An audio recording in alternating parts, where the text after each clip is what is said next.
Miss Jane Marple had long since grown accustomed to the quiet rhythm of St. Mary Mead, where time passed with the measured grace of a well-brewed cup of tea. But on this particular autumn morning, her routine was disrupted by a letter from an old acquaintance, Lady Agatha Rutherford. The note, penned in a trembling hand, contained an invitation to Elmwood Hall, an imposing estate nestled in the countryside. There was an urgency to the words, a desperation between the lines that could not be ignored. The masquerade ball Lady Rutherford hosted each year had ended in disaster. One of her guests was dead. The authorities were baffled. Could Miss Marple lend her discerning eye? Curiosity piqued, Miss Marple packed her modest overnight bag and took the first available train to the estate. The journey was swift, but a sense of foreboding accompanied her as the landscape blurred past the window. She had heard whispers of Elmwood Hall's grand festivities, where masks concealed more than mere faces. The thought unsettled her. Upon arrival, the estate loomed in the crisp afternoon light, its stone facade imposing. The air smelled of damp leaves and something more elusive, fear perhaps. A butler, his face impassive, led her through the grand foyer, past opulent chandeliers and marble floors polished to a gleam. Lady Rutherford awaited her in the drawing-room, her frail hands worrying the pearls at her throat. "It was ghastly, Jane," she murmured as they sat.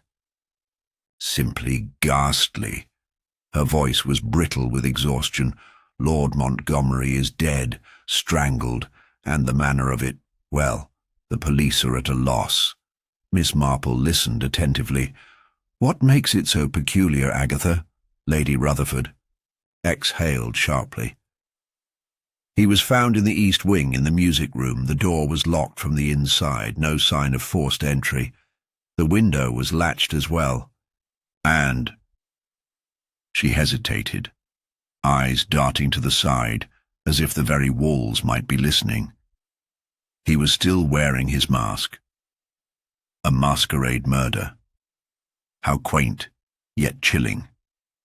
Miss Marple nodded, encouraging her friend to continue.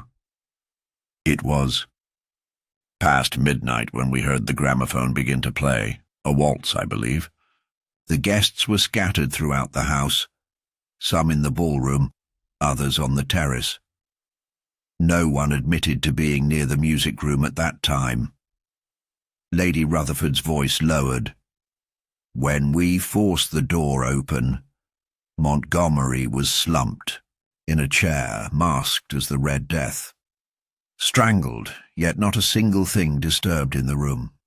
And on the piano, Jane, there was a single white feather." Miss Marple's brow creased.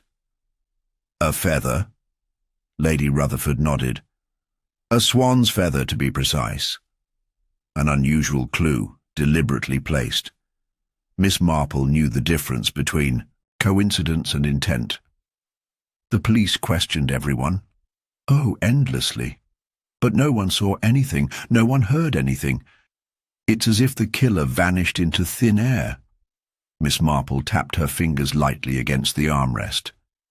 "And, who were the guests?" "Lord Montgomery was an old friend. A difficult man, Jane, but brilliant. He had his fair share of enemies.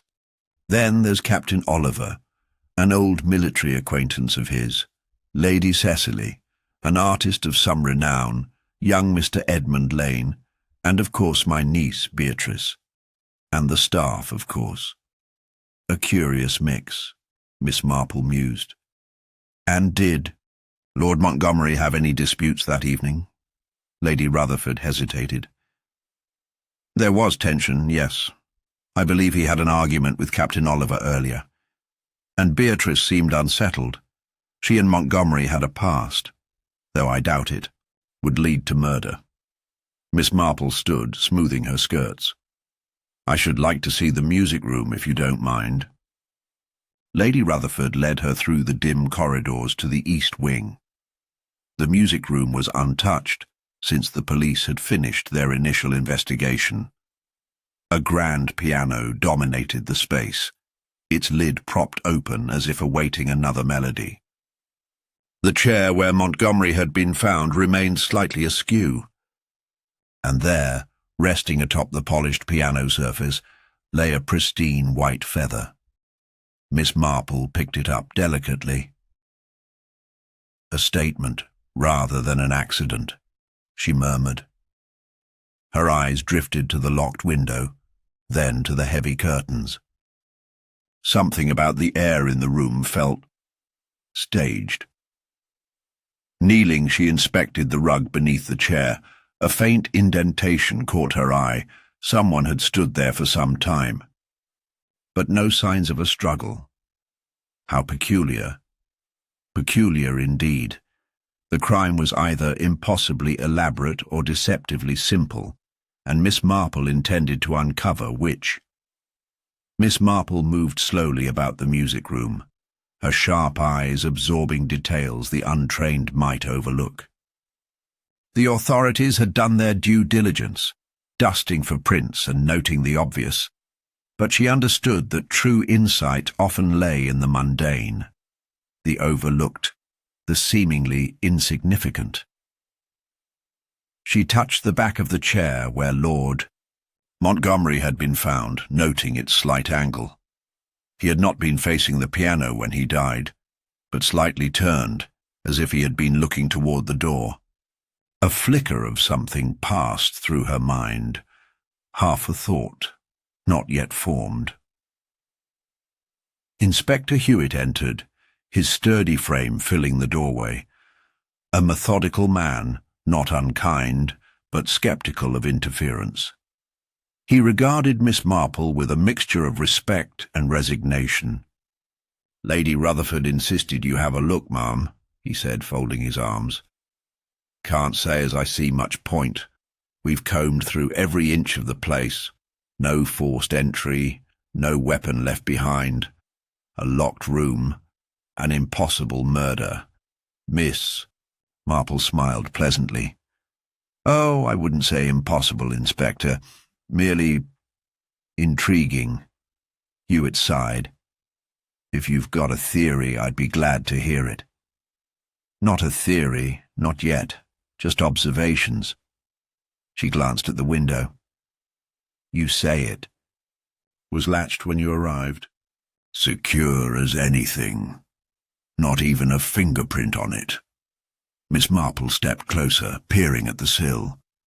The dust was undisturbed. No signs of recent movement. Her attention drifted upward, to the heavy velvet curtains framing the glass.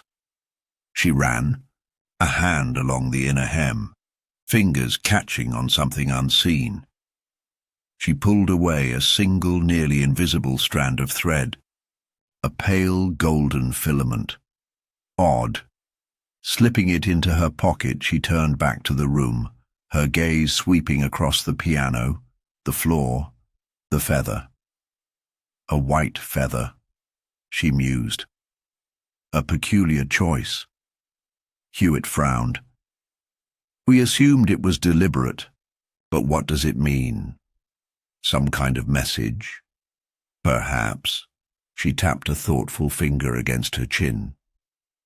"But messages are often meant to mislead, aren't they?" He snorted.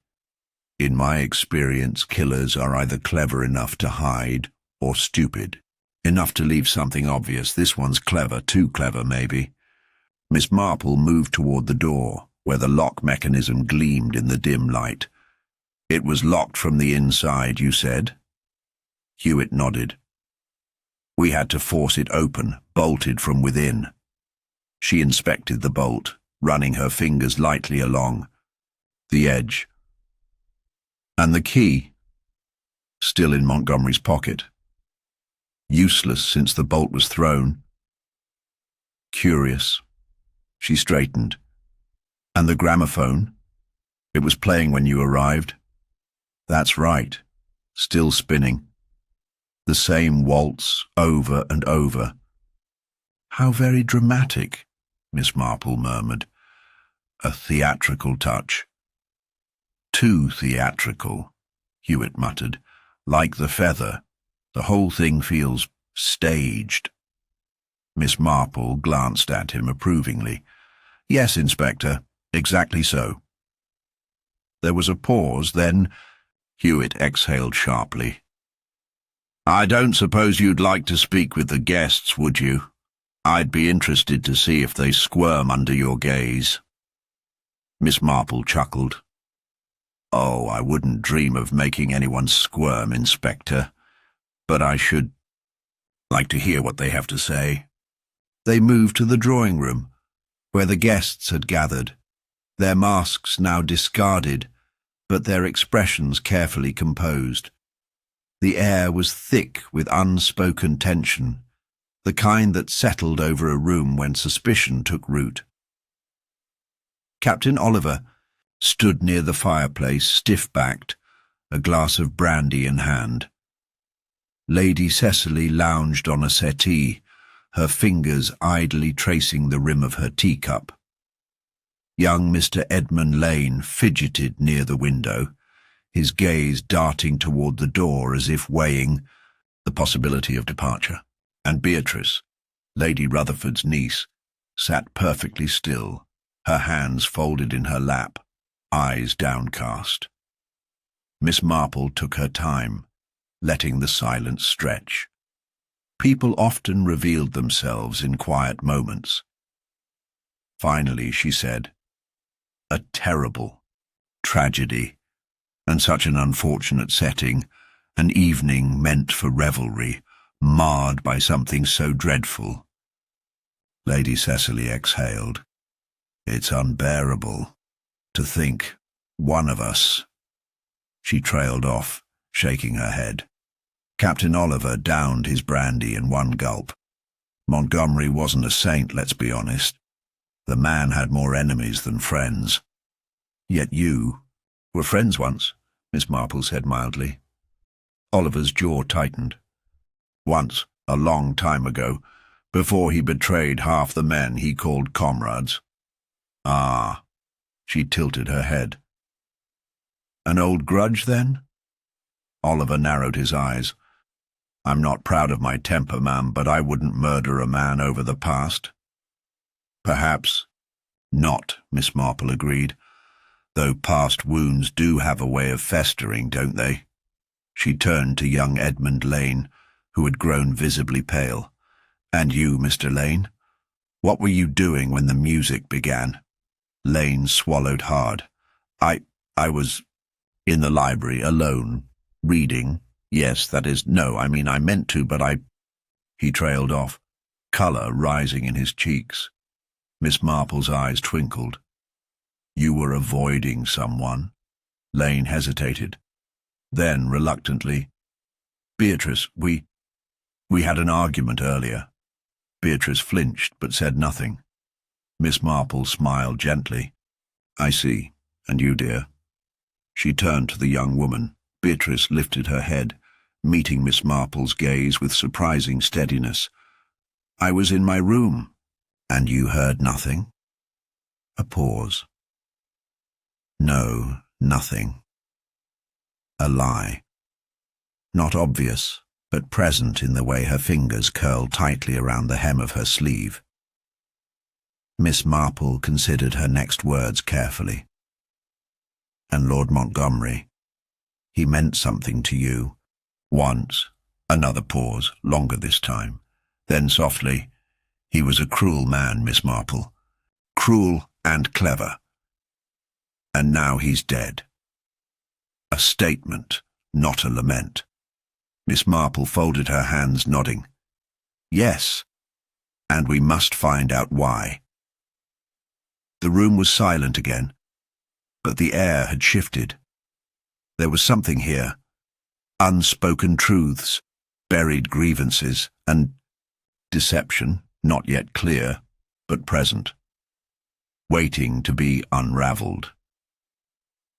Miss Marple studied the faces before her, watching the way each person carried their guilt, real or imagined. The dead had a way of drawing truths from the living, And in this room, truth was a fragile, shifting thing. She folded her hands neatly in her lap and gave them all a kindly, expectant look, as though they were guests at her tea table rather than suspects in a murder investigation. "Perhaps we might try to piece the evening together," she said in her gentle, measured voice. "If we each recall where we were and what we saw, it may shed some light on this most unfortunate matter." No one spoke at first. Then Captain Oliver, with his stiff soldier's posture, cleared his throat. "I've nothing to hide," he said gruffly. "I was in the billiards room alone. I had no interest in dancing or making small talk. Then I heard the music, louder than before. A waltz, over and over. Thought it was odd, but these affairs are full of oddities. I didn't think much of it." Miss Marple smiled. "And when you heard the commotion? When Lord Montgomery was found?" "I came at once, of course, along with the rest of them." His gaze flicked to Beatrice for a brief moment. "Curious," Miss Marple murmured. "You say you heard the music louder than before. Did you assume someone was in the music room?" Oliver frowned. "I suppose I did. The gramophone doesn't start itself, does it?" "No, it does not." Lady Cecily set her teacup down with a soft chime of porcelain. "I was on the terrace," she said airily. The air was stifling inside. Too many people, too much pretense. "I stepped out for some quiet, but I saw no one, heard no one, except the music, of course, and then the shouting." Miss Marple regarded her with a mild expression. "The shouting?" Cecily hesitated. "I mean, when they found the body. People were calling out, panicked, that sort of thing." "Of course," Miss Marple said, her voice pleasant. "But you heard nothing else? No raised voices before that? No argument, no footsteps?" Cecily smoothed the folds of her gown, her fingers lingering over an embroidered cuff. "No, nothing like that." A small lie. Miss Marple was sure of it. Not a bold, outright deception, but an omission. Something heard or seen that was too dangerous to share. She turned to young Mr. Lane, whose nervous energy had only increased. He ran a hand through his hair, shifting uncomfortably under her gaze. "I told you, I was in the library," he said too quickly. I wanted to be alone." Miss Marple nodded kindly. "And yet when we spoke earlier, you said you meant to read but did not. What occupied you, Mr. Lane, if not your book?" His fingers clenched against his knee. "Nothing. I was just thinking." "Thinking about your argument with Beatrice?" His eyes darted to the young woman, then away. "I suppose. And yet you made no effort to speak with her again before the tragedy? No attempt at reconciliation?" Lane swallowed. "No. I didn't want to cause a scene." Miss Marple gave a small, approving nod. "How very thoughtful of you. But I wonder, Mr. Lane, did you remain in the library all the while?" The silence stretched a second too long. "Yes," he said at last. Another lie. Beatrice had said nothing thus far, watching the exchange with a kind of quiet wariness. Now Miss Marple turned her full attention to her. "My dear," she said, her tone gentle, "you have lost someone you once cared for. Even when such feelings turn bitter, grief has its way of settling upon the heart. It is a dreadful thing, losing someone to violence." Beatrice's fingers twitched where they rested in her lap. "I am not grieving." "No?" A flicker of hesitation. "No," she repeated. "Montgomery was... he was not a good man." Yet good or not, he did not deserve to die as he did, Miss Marple said softly. Beatrice's jaw tightened. Perhaps not. Tell me, my dear, when did you last see him?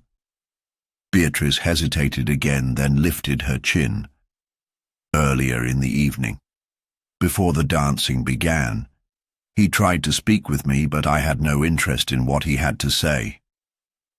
And yet, Miss Marple mused, he sought you out. Why do you suppose that was? Beatrice looked away. Perhaps he thought he could make amends. He couldn't. And after that, I went to my room and stayed there. A pause, a barely perceptible stiffening of the shoulders. Yes, the same small lie as before. Miss Marple smiled kindly but said, nothing more. Deception curled around them, subtle and shifting. Some lied to protect themselves, others to protect someone else, and one of them lied to conceal a crime. She clasped her hands together and gave a small, satisfied, I do believe we are making progress. The room bristled with tension, and Miss Marple ever so politely watched them squirm. Miss Marple sat back in her chair, letting the quiet tension settle like dust in an undisturbed room.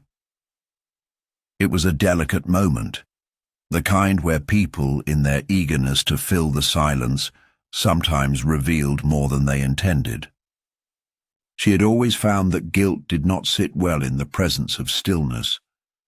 And there was guilt here, quite a bit of it. She let her gaze drift across the room, considering each face in turn.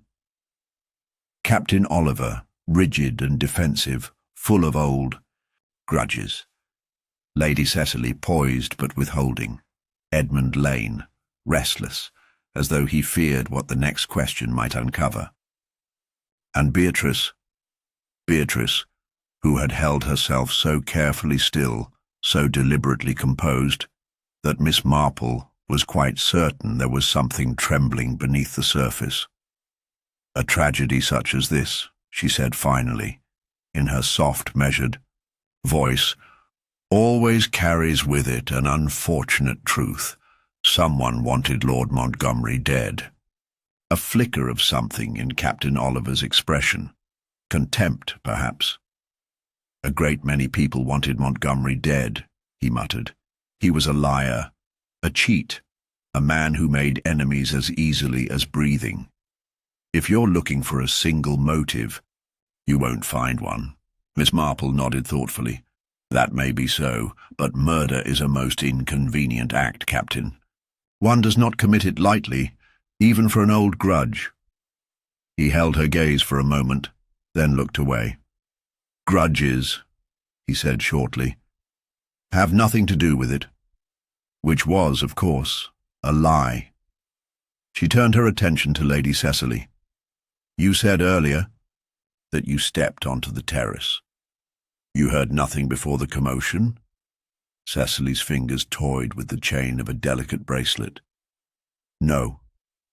And yet, Miss Marple said mildly, you hesitated earlier when you said as much, almost as though you were deciding what to say. I wonder why that is. Cecily's expression remained smooth, but a flicker of something, calculation perhaps, passed through her eyes. If I hesitated, it was only because I disliked being questioned like a common criminal. If you must know, I saw Beatrice on the staircase before I stepped outside. She looked quite distressed. Miss Marple turned her gaze to Beatrice, who had remained silent, her hands folded tightly in her lap. Is that true, my dear? Beatrice hesitated, then nodded, her voice quiet. Yes. And why were you distressed? Another hesitation. It doesn't matter. Miss Marple gave her a kindly smile. Oh, but I think it does. Beatrice's jaw tightened, and for a moment it seemed as though she would refuse to answer. Then, finally, She exhaled and said, "Montgomery wanted something from me. I don't know what exactly. He said he needed to speak with me privately, that it was important.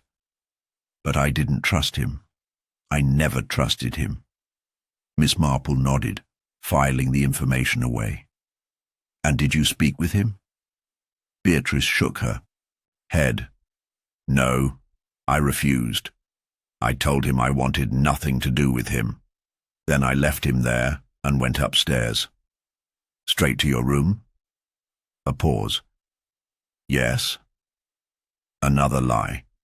Miss Marple did not press the point. Instead, she turned to Edmund Lane. The young man was shifting in his seat, his fingers gripping the arm of his chair. He looked, Miss Marple thought, as though he very much wished to be anywhere else. "You were in the library," she said, her tone light. "Alone?" "Yes," he said quickly. "And yet," she continued, "you were avoiding Beatrice, and Beatrice, it seems, was avoiding Lord Montgomery. It does seem as though avoidance was rather a theme of the evening." Edmund swallowed hard. What are you implying?" "Nothing at all, dear boy," Miss Marple said pleasantly. "Only that it is quite interesting how everyone seems to have been so very careful about where they were and who they spoke to, almost as though no one wanted to be seen." Silence. Miss Marple let the moment stretch before she continued. "It is quite the tangled affair, isn't it? There is, of course, Captain Oliver, who carries an old resentment toward Lord Montgomery. Lady Cecily, who is most particular about what she chooses to say. Beatrice, who clearly feared what Lord Montgomery wanted from her. And you, Mr. Lane, who appears most anxious to keep your own whereabouts from scrutiny." Edmund paled. I have nothing to hide." "Then why are you so very nervous?" The young man opened his mouth, then closed it again, his jaw tightening. Miss Marple sighed softly. "A great many reasons to want a man dead. But one truth remains. Only one of you was desperate enough to act upon it." The room held its breath. Miss Marple folded her hands, a faint smile touching her lips. "Shall we find out who?" Inspector Graves arrived at Elmwood Hall with the air of a man who had already made up his mind. He was a broad-shouldered figure, all sharp eyes and heavy footsteps, the kind who took charge of a room by force rather than persuasion. He listened impatiently as the guests rehashed their statements, his expression growing darker with every word. By the time he turned his attention to Miss Marple, his irritation was barely concealed. "So, we have a man dead in a locked room, and half the guests were skulking about in the shadows." He exhaled sharply. Not exactly a difficult puzzle. Miss Marple, who had spent her life untangling the complexities of human nature, merely smiled. "Do you believe it is solved, Inspector?" "I believe we have a clear suspect." His gaze landed on Edmund Lane, who stiffened under the weight of scrutiny. "Mr. Lane, you claim you were in the library, but there's something curious about that, isn't there?" Edmund paled. I don't understand." "The butler," the inspector said crisply. "He passed by the library at 10:30. No one inside. Not a sound. If you were truly there, Mr. Lane, you must have been sitting in absolute silence, in the dark." Edmund swallowed hard. "I stepped out briefly." "To where?" Silence. The inspector pounced. "You had a motive. You argued with Beatrice earlier in the evening, and witnesses confirm you were agitated. You knew Lord Montgomery had been speaking with her. Perhaps you thought he was trying to win her back. Did you go to confront him?" Edmund's fingers clenched at his sides. No, he hesitated. I didn't kill him. Inspector Graves turned to his sergeant. Search his room. A murmur rippled through the gathering. Miss Marple remained seated, her expression placid, as the sergeant disappeared up the grand staircase. Minutes passed, thick with unspoken tension. Then the sergeant returned, carrying a pair of gloves, the fingers stained with something dark. Found these in his wardrobe, sir. Blood. The inspector's lips pressed into a thin line. Mr. Lane, you'd best come with us. Edmund's face drained of all colour. No. Wait. I don't know how those got there. I never... The sergeant seized him by the arm, leading him toward the door. His protests faded into stunned silence as he was marched out of the drawing room, a crime solved, a suspect in custody, the guests released to their own devices. The weight of the evening seemed to lift, replaced by quiet murmurs and tired relief. But Miss Marple did not look relieved. She remained in her chair, fingers lightly clasped, watching the doorway long after Edmund had been taken. Then, with a small sigh, she rose, smoothing the folds of her dress. "Inspector," she said pleasantly, "if you would humour an old woman for just a moment." Graves turned to her, his expression weary. "What is it, Miss Marple?" "The gloves," she said mildly.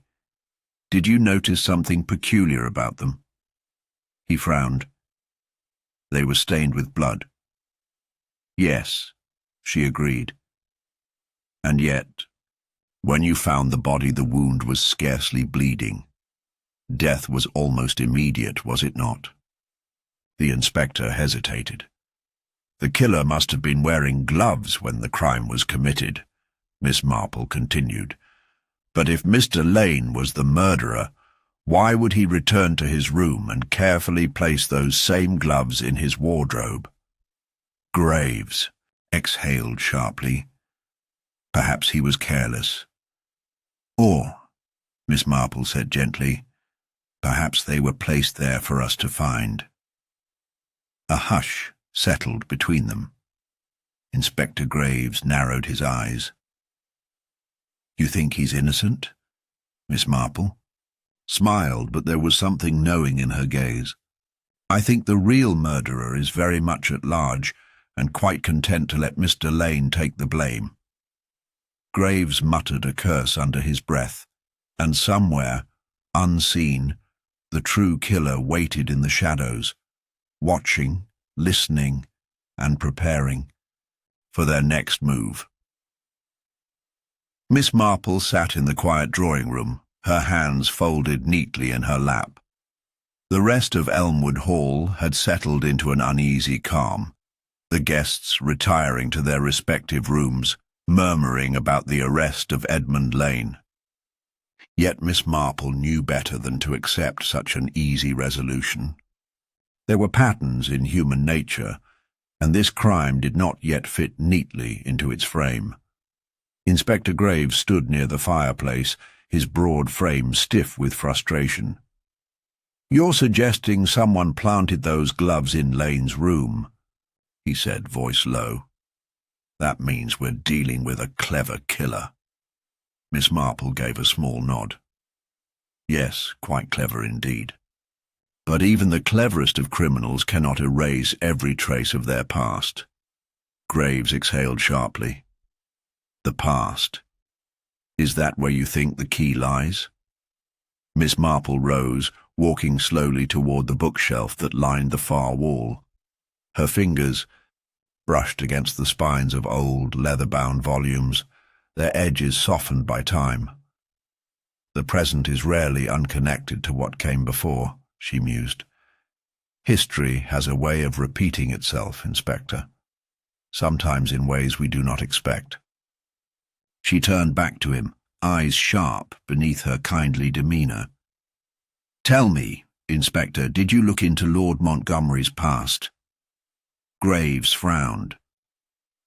He was a man of wealth and position, but not without scandal. He made enemies in business, held debts that were conveniently overlooked due to his status. And, of course, there was his reputation with women. Miss Marple nodded thoughtfully.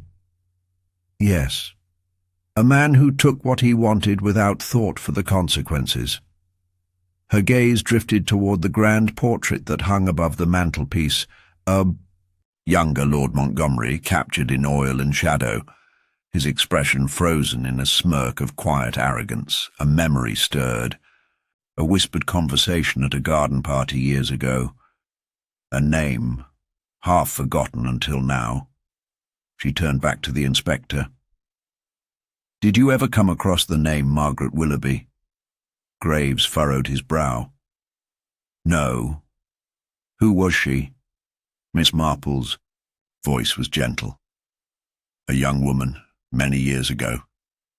She was engaged to be married, but before the wedding could take place, something dreadful happened. A scandal, a betrayal. The engagement was broken off, and not long after, she vanished from society altogether. Graves's expression darkened. And Montgomery was involved. Miss Marple nodded. It was whispered that he was the cause of her ruin. But the matter was hushed up, as these things often are. Graves crossed his arms. If she disappeared from society, what does she have to do with this case? Miss Marple's gaze swept across the room, settling on the lingering scent of perfume in the air, the faint imprint of a hand upon a lace-covered chair. She may be gone, Inspector, Miss Marple said softly, but I suspect her shadow still lingers. Graves regarded her warily. You're suggesting someone here was connected to Margaret Willoughby? Miss Marple inclined her head. Not merely connected. Someone who never forgot what Lord Montgomery did. Someone who waited year after year for the perfect moment to settle an old score. A slow, heavy silence settled between them. Then the inspector muttered, Damn it. Miss Marple, ever polite, did not comment on his language. Instead, she reached for her teacup and took a thoughtful sip. The past was not quite finished with Elmwood Hall, not yet.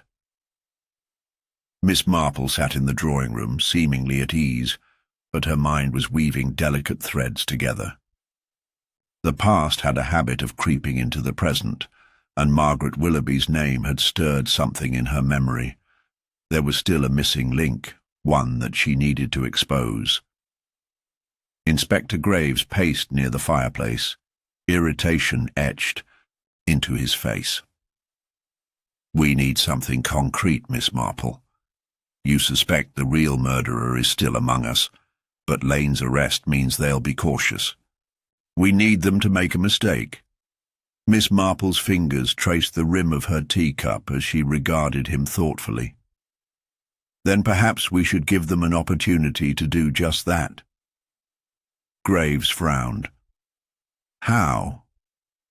Miss Marple smiled, a small, knowing smile that hinted at secrets yet to be uncovered. By giving them exactly what they want. That evening, under the pretense of tying up loose ends, Inspector Graves gathered everyone back in the drawing-room. The atmosphere was tense, but there was an undercurrent of something else, relief. The guests, or at least some of them, believed the ordeal was over.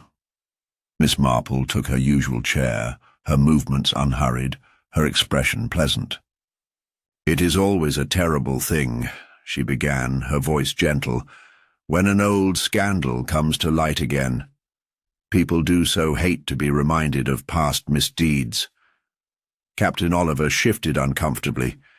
Beatrice turned her gaze downward.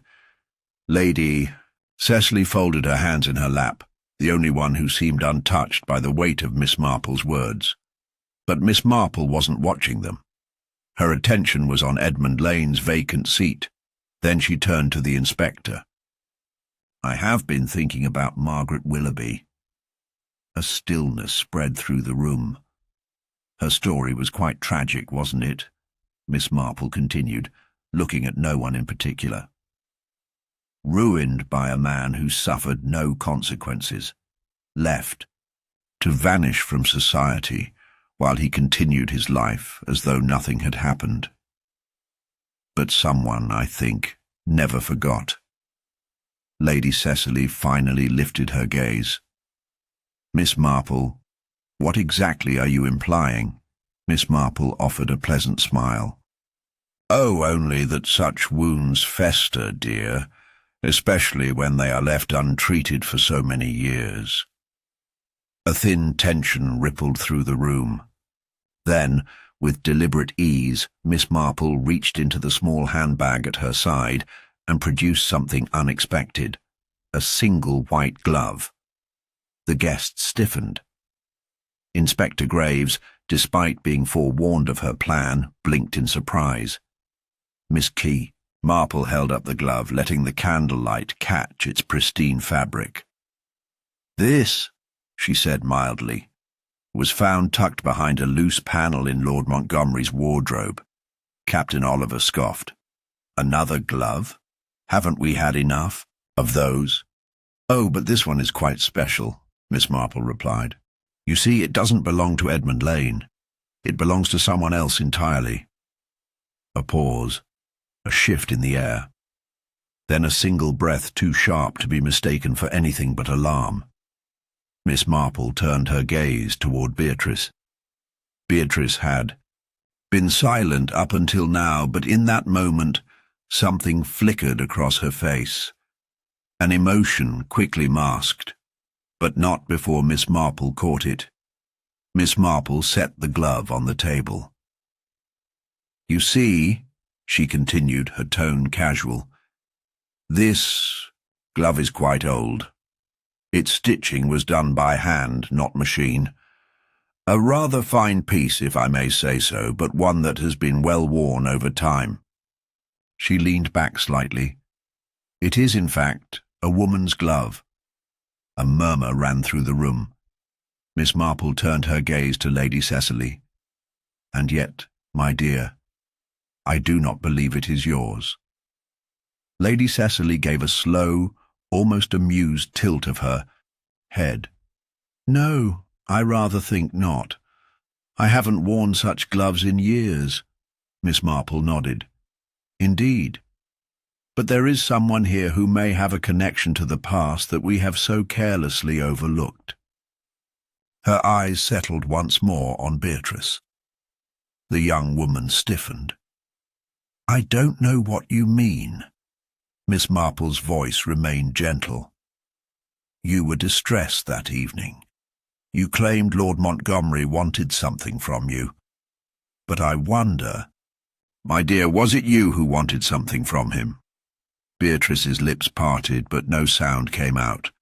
Miss Marple pressed on, her voice like a lullaby. "Or perhaps it was not you at all, but someone you loved. A mother, perhaps?" A sharp inhale. Miss Marple nodded to herself. "Yes, I see it now. You are Margaret Willoughby's daughter, are you not?" The silence was deafening. Beatrice looked stricken, her carefully composed mask finally cracking.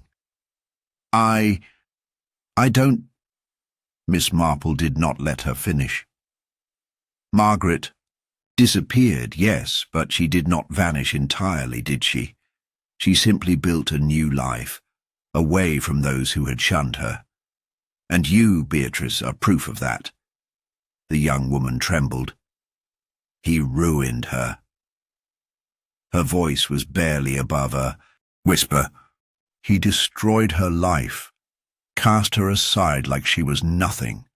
She was never the same, never whole again." A single tear slipped down her cheek. Miss Marple's voice remained soft. "And so you sought justice?" Beatrice swallowed hard. "It wasn't justice," she said bitterly. It was vengeance. A shuddering breath. Then she looked up, eyes blazing with long-buried pain. And I would do it again. A heavy silence settled over the drawing-room, broken only by the rhythmic ticking of the grand clock in the corner. Beatrice's confession hung in the air, raw and unfiltered, but Miss Marple knew that the truth was rarely so simple. There was. Always another layer, another twist waiting just beyond sight. Inspector Graves straightened, his voice measured but firm. "Miss Willoughby, are you admitting to the murder of Lord Montgomery?" Beatrice swallowed, her gaze flickering between Graves and Miss Marple, before something in her seemed to shift. She exhaled, shoulders sagging under the weight of years, of pain. "No," she said finally, her voice hoarse. I hated him. I wanted him to pay for what he did to my mother. But I didn't kill him." Graves frowned. "Then why say you'd do it again?" A sad smile touched her lips. "Because I wanted to see him afraid. Just once. To see him look at me and know that his sins weren't forgotten." Miss Marple studied her intently. Beatrice was holding something back. There was truth in her words, but not the full truth. Before she could press further, a loud crash shattered the moment. All heads turned toward the hallway. Graves was the first to react, striding toward the sound with Miss Marple close behind. They found a side table overturned, the contents strewn across the floor. A draught from the open window sent the heavy curtains billowing inward. Graves muttered a curse. "Someone's been here." Miss Marple's sharp eyes scanned the mess, noting the scattered papers, the broken porcelain figurine. But something else caught her attention. The cabinet where Inspector Graves had placed the glove, the very one that had cracked Beatrice's composure, was slightly ajar. Graves moved quickly, yanking open the small compartment. His face darkened. "It's gone," Miss Marple sighed. "How very inconvenient." Captain Oliver and Lady Cecily arrived moments later, alarmed by the commotion. "What's happened?" the captain demanded. Graves ran a hand through his hair, frustration evident. "The glove, the one Miss Marple found. It's been stolen." Lady Cecily's expression remained carefully composed. "Surely you don't mean to imply one of us took it?" Miss Marple turned back to the open window, the night wind rustling through. "Not necessarily," she said, "but whoever took it was desperate. Desperate enough to risk being caught in the act." Graves clenched his jaw. "This proves someone is still trying to cover their tracks." Miss Marple nodded. "And it means we are very close to the truth." Graves turned to the others. "No one leaves this house. Not until we find out who's behind this." Lady Cecily arched an eyebrow but said nothing. Captain Oliver merely exhaled sharply. Miss Marple moved past them, stepping closer to the window. The wind carried the faintest trace of something, a scent, barely noticeable, perfume. Not Beatrice's scent. No, this was different, subtle, expensive, refined. She turned back to the group, her expression unreadable. Whoever took the glove acted swiftly, and yet they left a trail, however. Faint. Beatrice, still pale from her earlier confession, spoke up. "What does it matter? The glove is gone." Miss Marple gave her a small smile. "Ah, but my dear, a missing piece is often just as telling as the one that remains." Graves was already issuing orders to search the house, but Miss Marple knew the evidence would not be found so easily. No, the real game had just begun. And the thief, no, the murderer, was running out of places to hide. The search for the missing glove stretched late into the night, with Inspector Graves barking orders while the household staff scrambled to obey. Miss Marple, however, knew better than to expect an easy resolution. The thief had been careful. Whoever had taken the glove had a purpose, and it wasn't mere panic. It was strategy. The atmosphere in Elmwood Hall grew heavier with each passing hour. Guests huddled in, small groups whispering behind closed doors while servants moved with nervous urgency.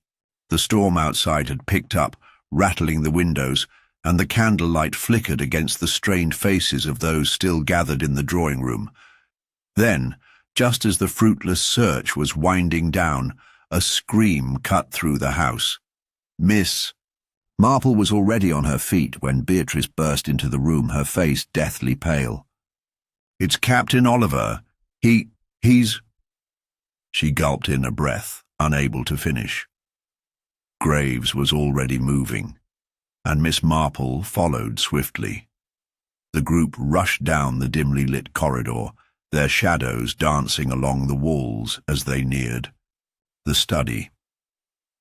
The door stood ajar, creaking slightly in the draught. Inside, Captain Oliver lay sprawled across the rug, his body unnaturally still. A deep crimson stain was spreading across his waistcoat. The metallic scent of blood mingled with the faint remnants of cigar smoke. Graves knelt beside the body, pressing 2 fingers to the captain's neck before muttering a curse. "He's dead."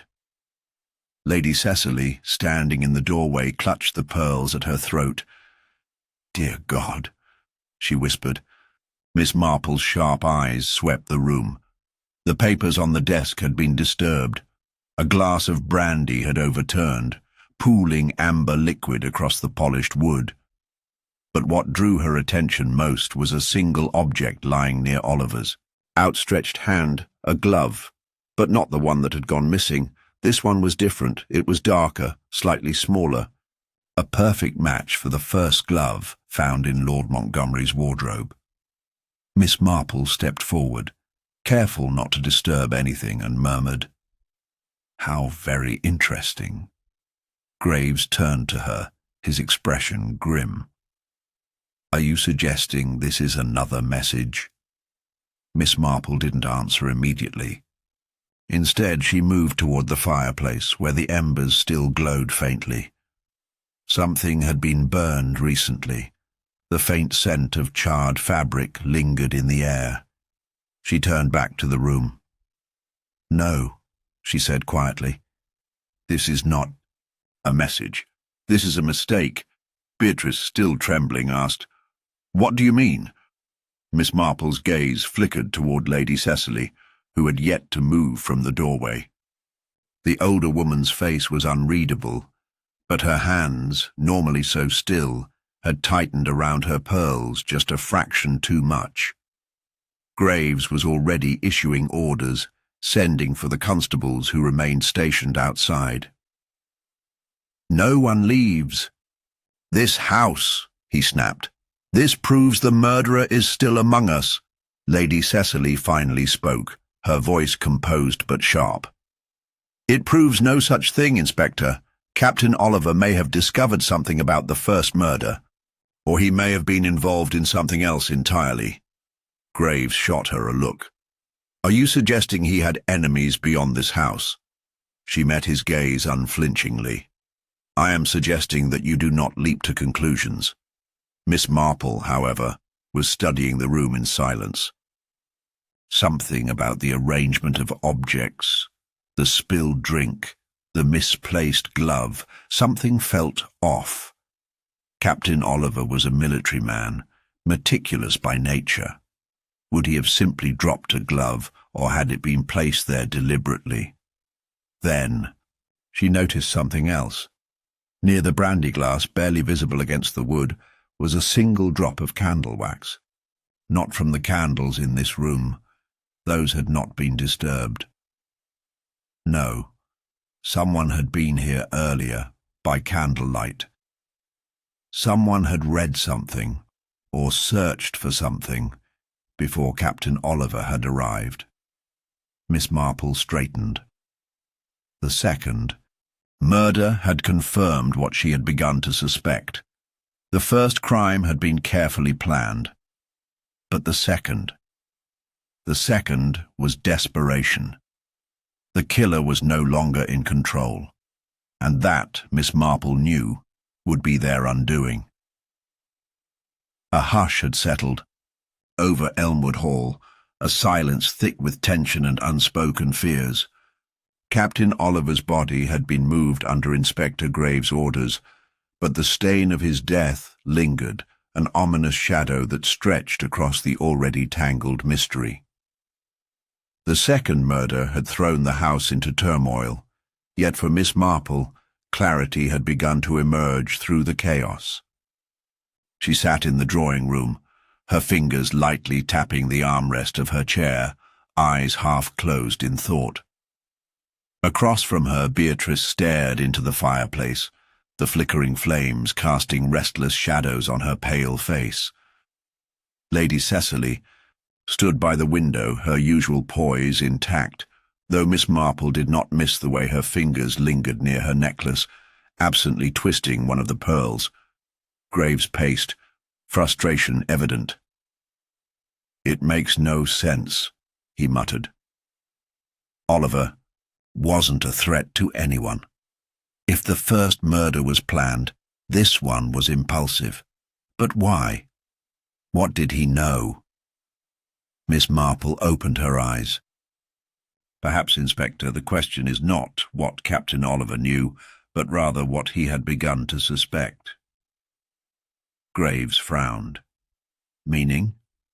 Miss Marple sat forward, hands folded neatly. "There is a pattern, you see. 2 men dead, and in both cases, a glove left behind." Beatrice looked up, her expression wary. "But the gloves are different." Miss Marple nodded. "Yes, which means one of 2 things. Either the gloves are a deliberate signature, meant to mislead, or they are a careless mistake." Lady Cecily's voice was smooth but edged with skepticism. "And which do you believe, Miss Marple?" The old woman studied her carefully. "A mistake, I think. And mistakes, Lady Cecily, are often made when one is under great pressure." The words lingered, an unspoken accusation hanging in the air. Lady Cecily did not flinch, but her hand stilled at her pearls. Before anyone could respond, the door creaked open, and a nervous maid hesitated on the threshold. "Begging your pardon, ma'am, but I thought you should know. One of the study's oil lamps has gone missing." Graves turned sharply. "Missing?" The maid nodded. "It was there before dinner. Now it's gone." Miss Marple's fingers tightened around the armrest. An oil lamp. A missing light source. The drop of candle wax near Oliver's body. "Fascinating," she murmured. Graves, still fuming, turned to the maid.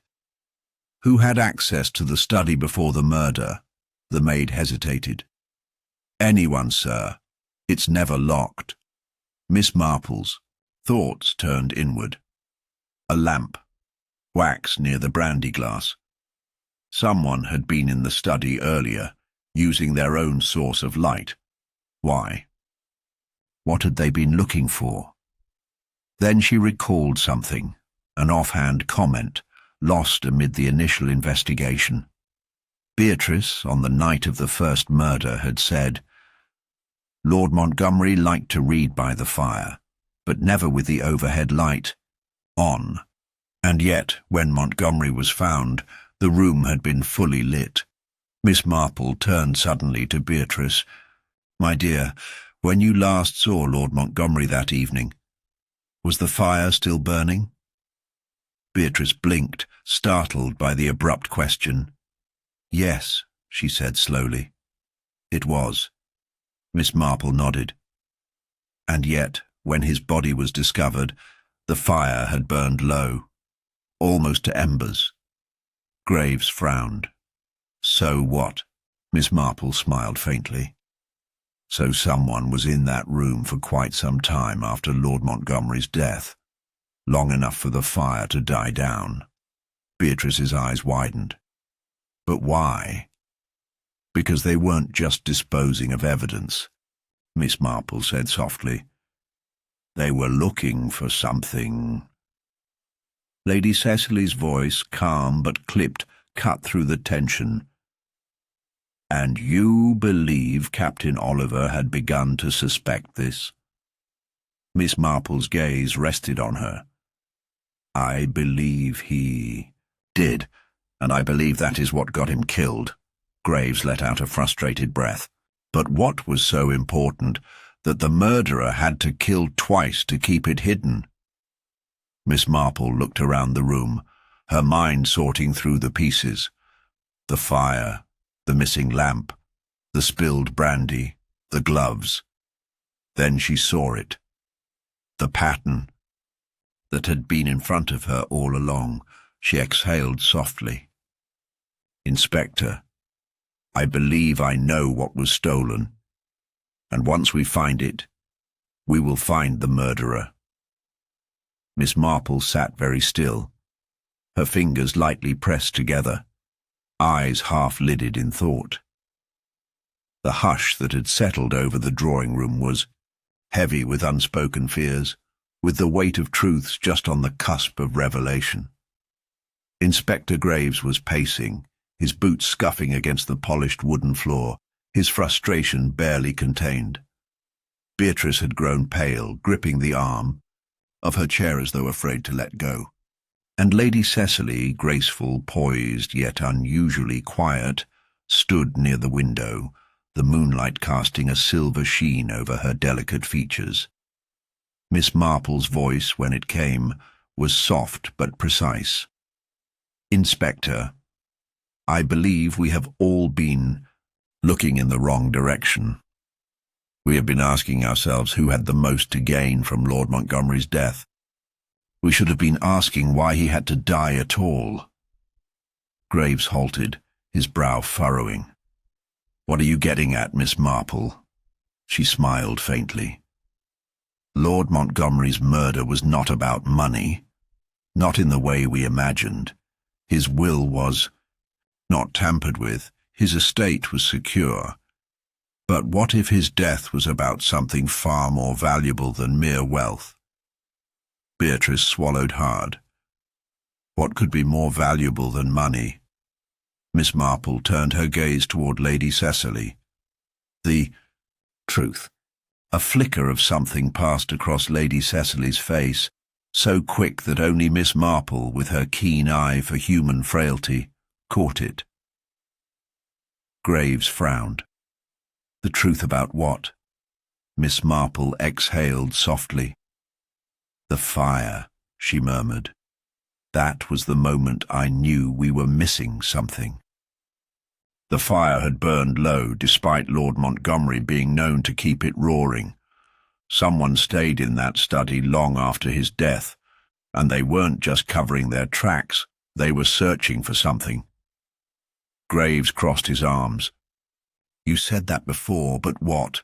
Miss Marple tilted her head. A document, perhaps, or a letter. Something Lord Montgomery possessed that was worth killing for. A silence stretched. Then Beatrice let out a soft gasp. The box. Graves turned sharply. What box? Beatrice hesitated, glancing nervously at Lady Cecily. There was a small wooden box in the study. Lord Montgomery kept it locked in his desk. He never spoke of it, but I remember seeing him take papers from it once or twice. Miss Marple nodded. And after his death, Beatrice bit her lip. It was gone. Graves swore under his breath. So that's it. The killer took whatever was inside. Miss Marple smiled faintly. Indeed, and I suspect Captain Oliver, being a rather observant man, realized as much. That is why he was killed. He may not have known what was in the box, but he knew it was missing. Lady Cecily's voice was controlled, but there was tension beneath it. "And you believe whatever was in that box is the key to this crime?" Miss Marple met her gaze evenly. "Yes." Graves let out a breath. "Then we need to find it." But Miss Marple shook her head. "We don't need to find it, Inspector. We only need to understand why it mattered." A charged silence. Then, almost lazily, Lady Cecily moved toward the liquor cabinet, pouring herself a measure of brandy. Her hands were steady, but Miss Marple saw the tightness in her shoulders. "Let us suppose," Miss Marple continued, her voice mild, "that the contents of that box were not financial records, nor letters of scandal. Suppose instead they contained something far more dangerous, evidence of a secret someone wished to keep buried." She turned to Beatrice. "My dear, you have lived in this house for years. Did Lord Montgomery ever speak of his time in India?" Beatrice blinked. "Rarely. He served there in his youth, but he never liked to discuss it." Miss Marple nodded. "And yet, I believe something from that time haunted him, something he carried with him until his dying day." Graves looked impatient. "Miss Marple, please, if you have a theory, share it plainly." She smiled gently. "Very well.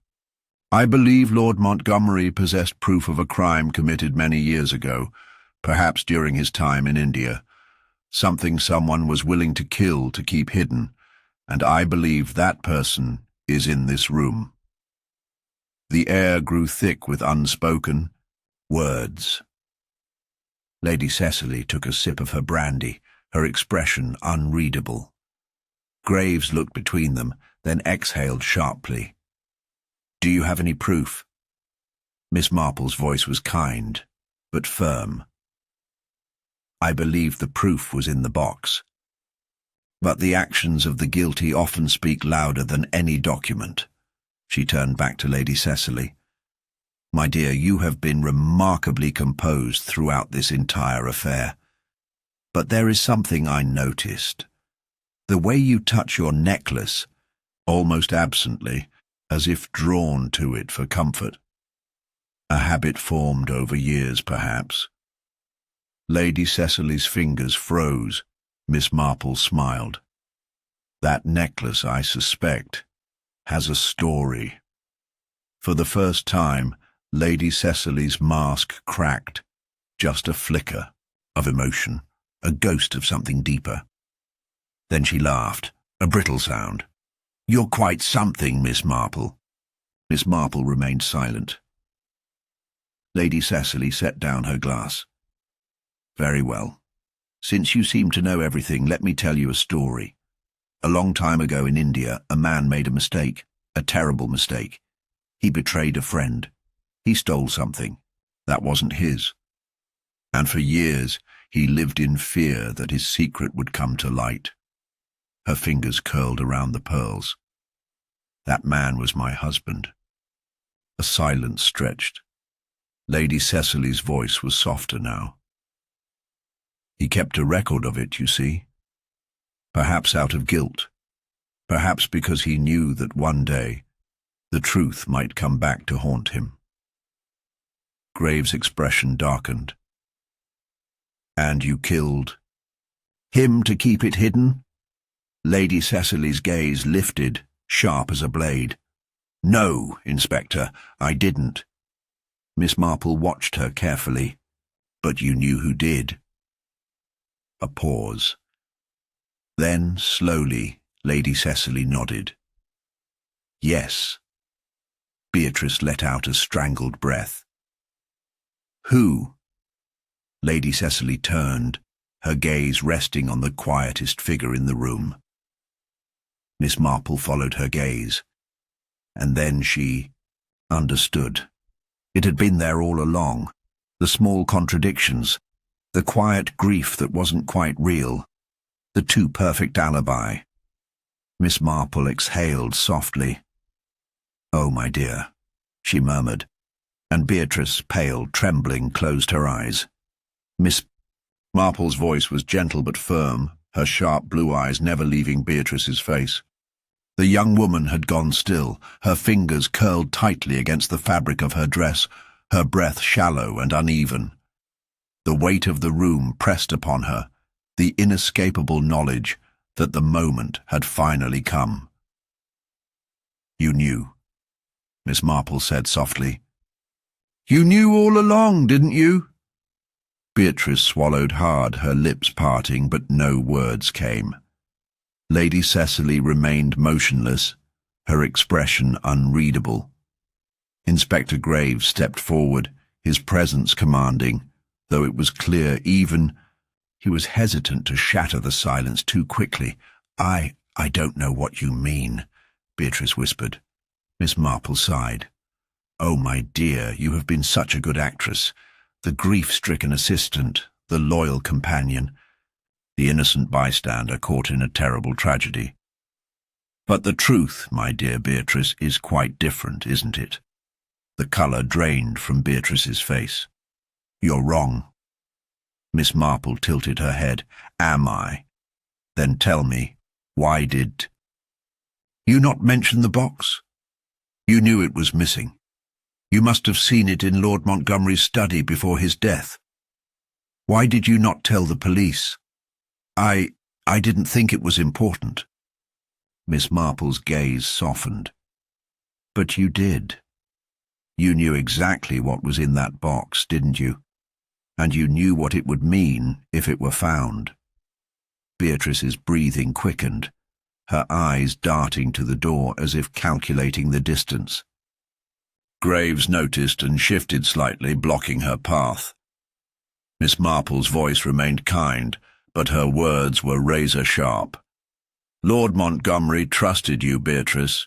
You were his confidant, his assistant, closer to him than anyone else in this house.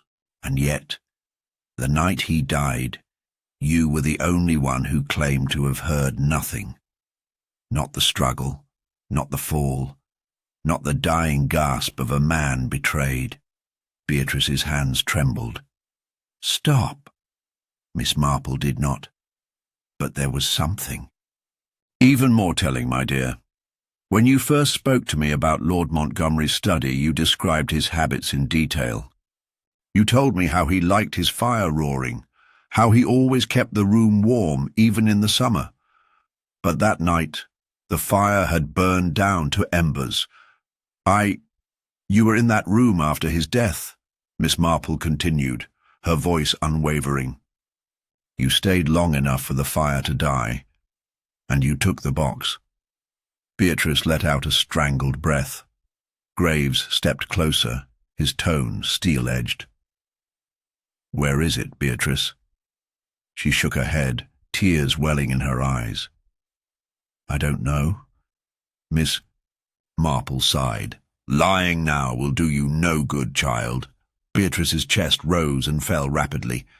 Then, with a sudden, desperate motion, she bolted for the door. Graves was faster. His arm caught hers just as her fingers brushed the doorknob, spinning her back toward the room. She gasped, struggling, but his grip was firm. "Let me go," she cried. "No more games," Graves said. "Tell us the truth." Beatrice's breath hitched. For a moment she looked as though she might scream, might fight, might deny it all. But then her shoulders slumped, and a sob tore from her throat. "I had to do it," she whispered. The room was silent, the words hanging in the air like a final verdict. Miss Marple's voice was barely above a whisper. "Why, Beatrice?" Tears streaked down Beatrice's face as she shook her head. "Because of what he did, because of what was in that box." Graves tightened his grip. "What was in it?" Beatrice swallowed hard. "Letters," she whispered. "Documents. Proof that Lord Montgomery—" She choked on the words. "Proof that he was responsible for what happened in India." Miss Marple's expression did not change.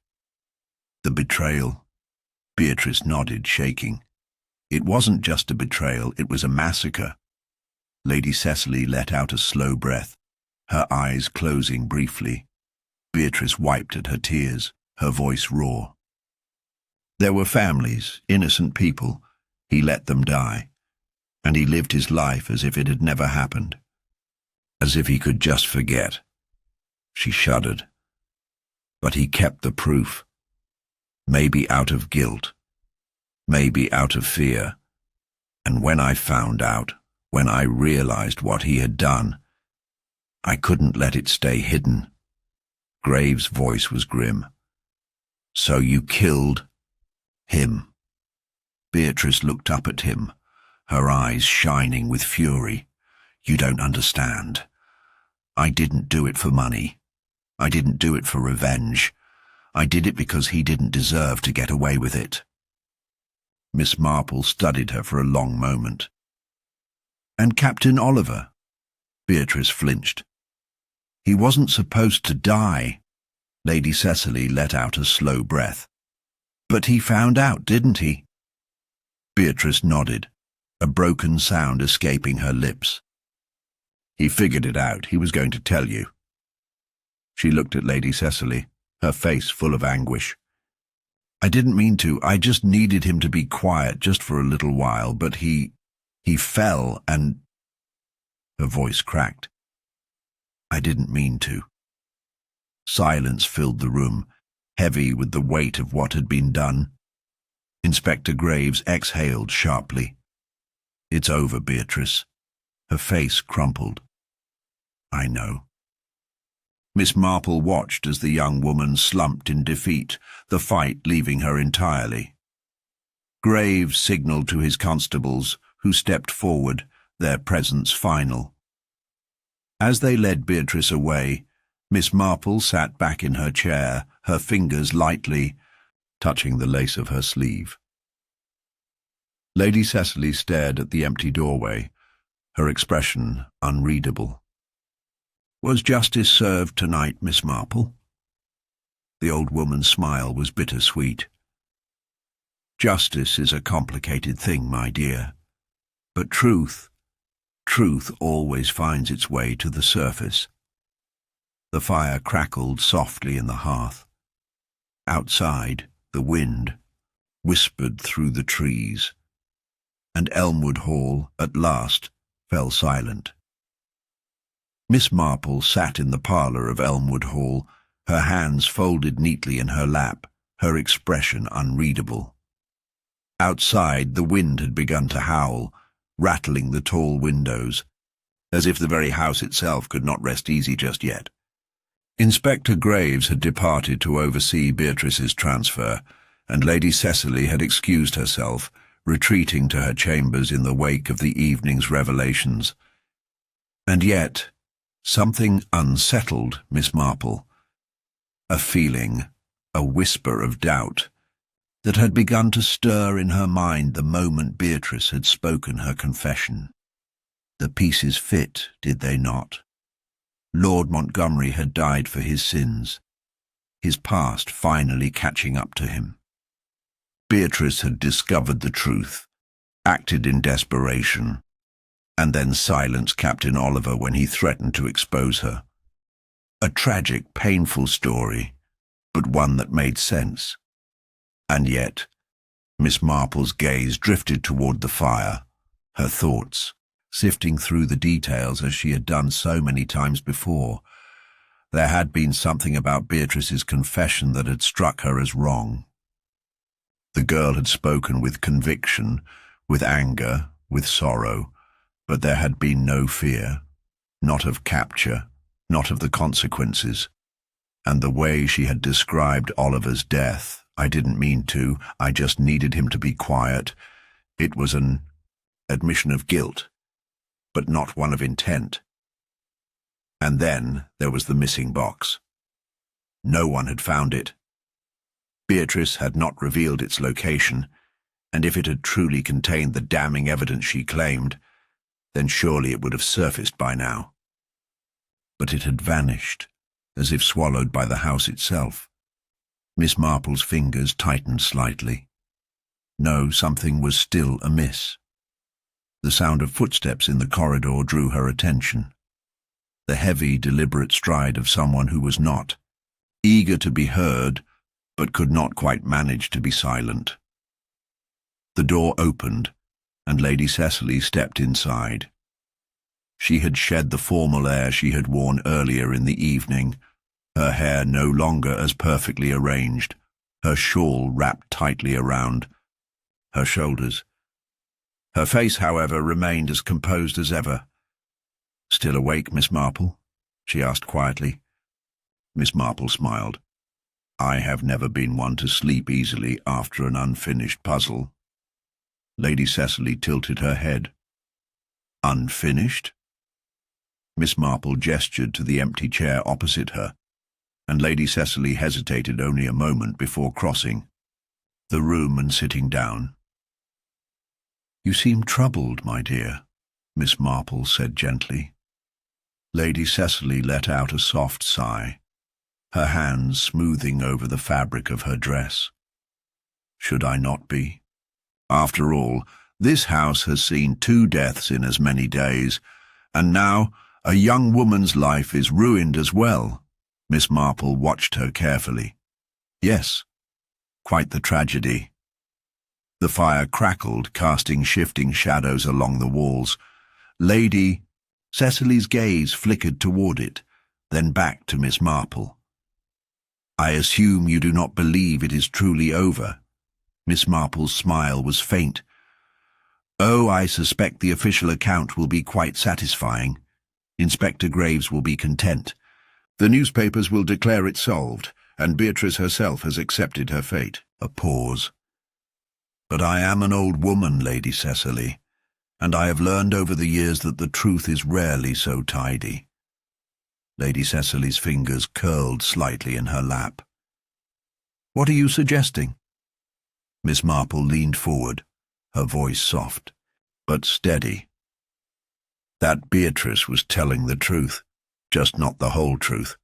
A silence stretched between them, deep as the night outside. "Lord Montgomery was indeed responsible for terrible things," Miss Marple continued.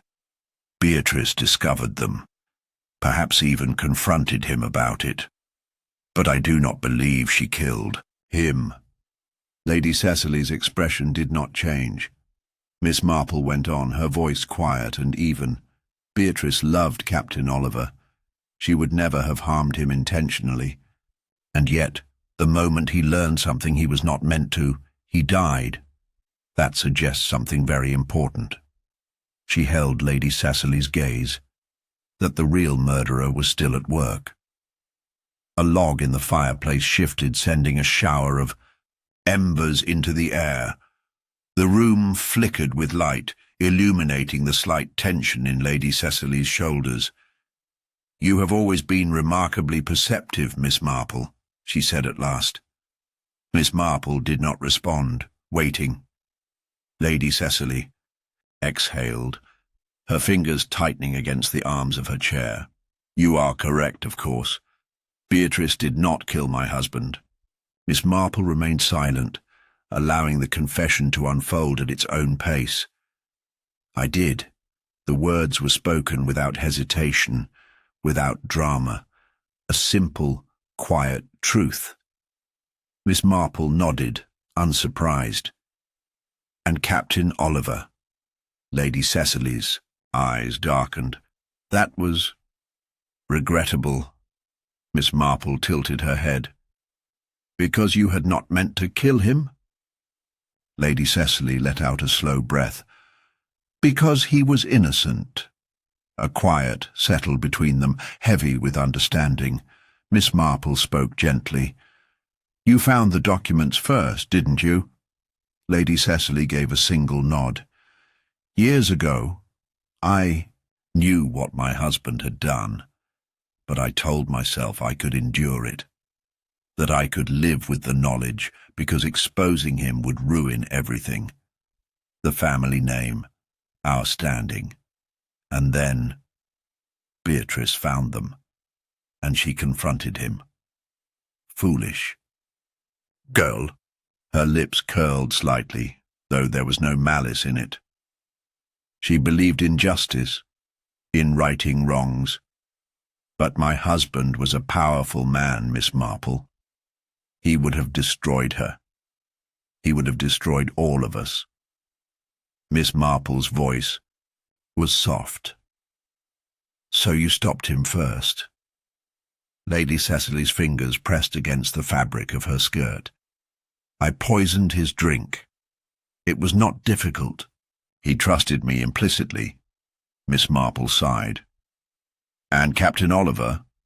Lady Cecily's jaw tightened. He overheard something, realized something.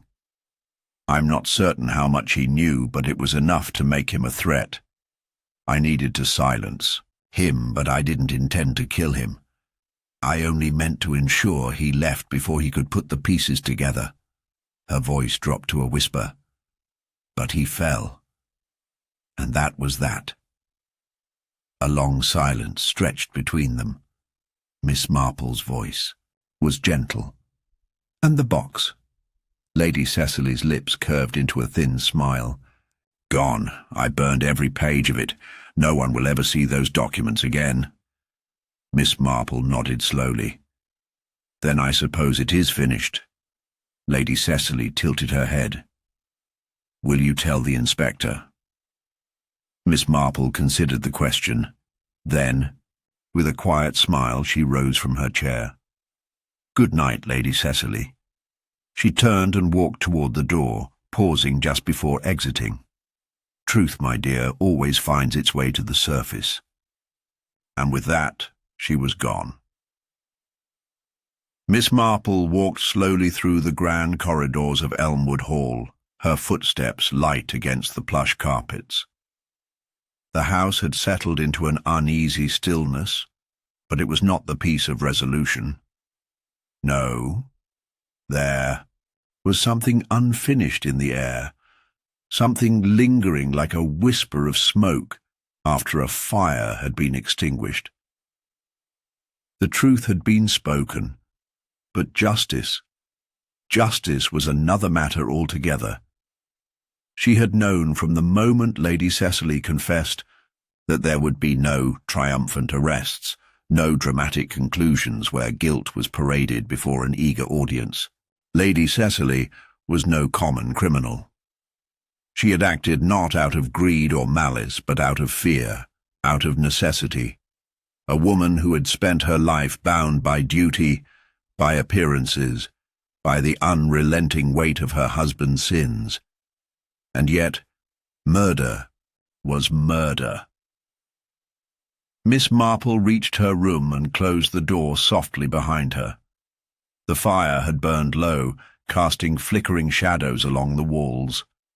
She sat by the small writing desk, folding her hands before her, eyes settling on the darkened.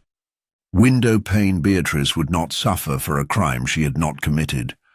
Miss Marple had ensured that much.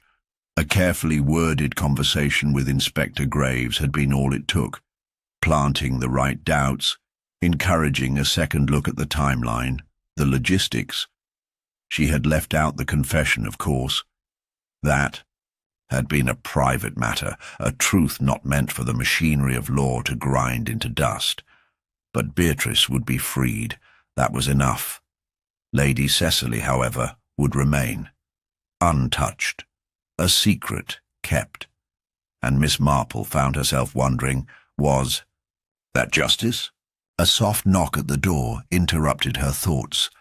"Come in," she called, and the door creaked open.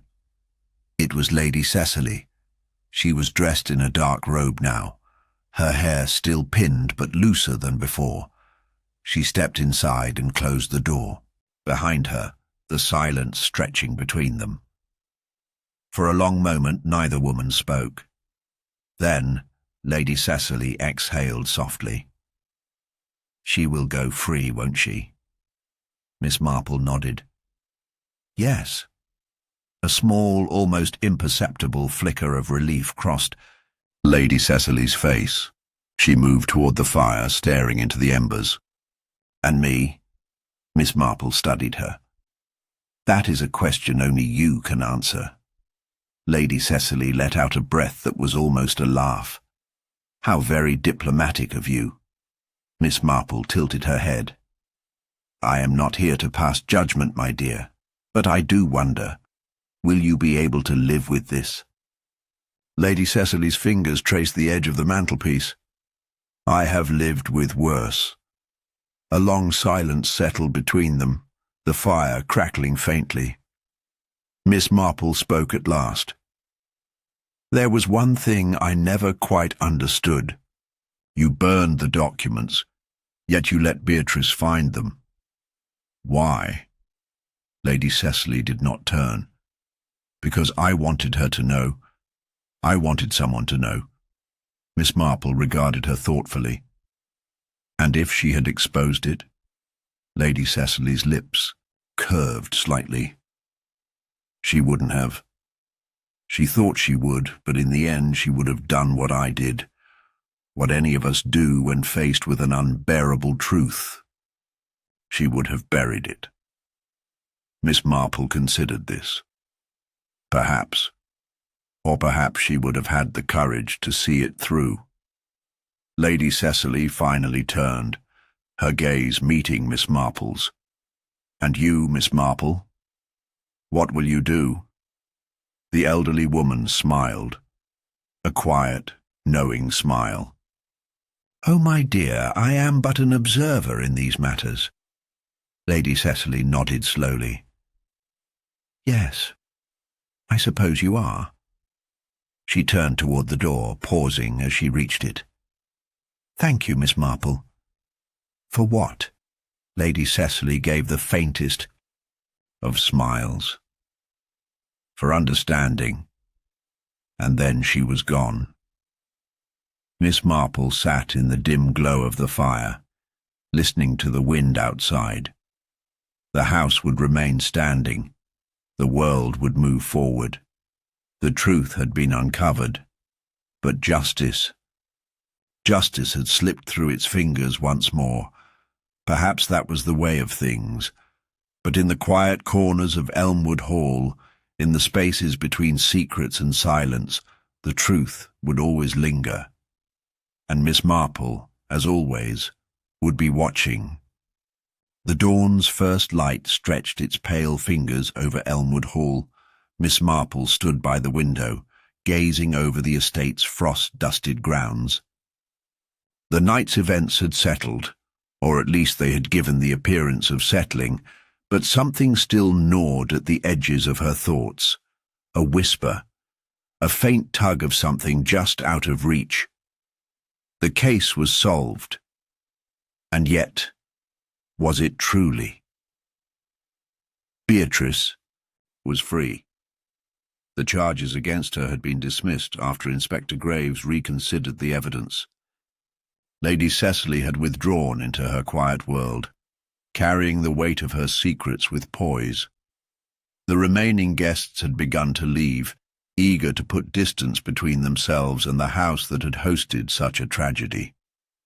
Life, it seemed, was resuming its normal course, and yet Miss Marple's fingers tapped lightly against the windowsill. Something was amiss, not wrong precisely, but incomplete. It was the way Lady Cecily had spoken, the way her confession had been given, not desperate, not even regretful, but practiced, as if she had rehearsed it. Turning from the window, Miss Marple reached for her handbag, pulling out the small, unassuming envelope she had retrieved the night before. It had been among Sir Bertram's papers, overlooked in the rush. The handwriting was delicate yet firm, and the words within were brief but telling. I cannot protect you forever. If they find out, it will ruin us both. Burn this. It was unsigned. Miss Marple read it again, her brow furrowing. Sir Bertram had many enemies, but this was personal. Not a threat, not blackmail, but a plea. Someone had been trying to cover up more than financial misdeeds. But who had written it? And who precisely had been meant to burn it. A light knock at the door pulled her from her thoughts. "Come in," she called. Inspector Graves stepped inside, looking more tired than he had the night before. He hesitated before speaking. "Miss Marple, I wanted to thank you. If not for your insights, I might have sent the wrong person to prison." She smiled gently. "A detective's job is not just to find answers, Inspector, but to ask the right questions." Graves exhaled a quiet chuckle. "That's what troubles me. Something about this case still feels unfinished." Miss Marple studied him for a moment, then nodded. "Indeed," he frowned. "You think Lady Cecily lied?" "Not exactly," Miss Marple murmured. "She told the truth, but perhaps not the whole of it." Graves rubbed his jaw. "You mean—" "There's another piece to this." Miss Marple held up the note. "This was among Sir Bertram's papers. It suggests something more than financial scandal, something deeper." Graves took it, reading it over. His expression darkened. If this was meant for him, then someone else knew what he was up to. Miss Marple nodded. "And that person may still be walking free." Graves sighed. "The case is closed, Miss Marple. If I bring this up now, the higher-ups will tell me to let sleeping dogs lie." Miss Marple gave him a knowing smile. "Ah, but detectives such as ourselves rarely sleep soundly, do we?" Graves chuckled again, but there was a weight in his eyes. "No, I suppose we don't." He hesitated. "You think there's another crime buried beneath this one?" Miss Marple glanced toward the window, watching as the last of the guests departed. "Perhaps, or perhaps merely a truth no one wishes to speak aloud." Graves pocketed the note. "I'll look into it." Quietly, she inclined her head. "That would be wise." As he left, Miss Marple turned back to the window, her thoughts already drifting ahead. The case of Sir Bertram's murder was officially solved. The guilty party had been named. The estate would go on, as estates always did, with its ghosts lingering unseen in the corners. But there was always another thread to pull, another shadow lurking just beyond the light. A mystery never truly ended. It merely waited for the right eyes to see it.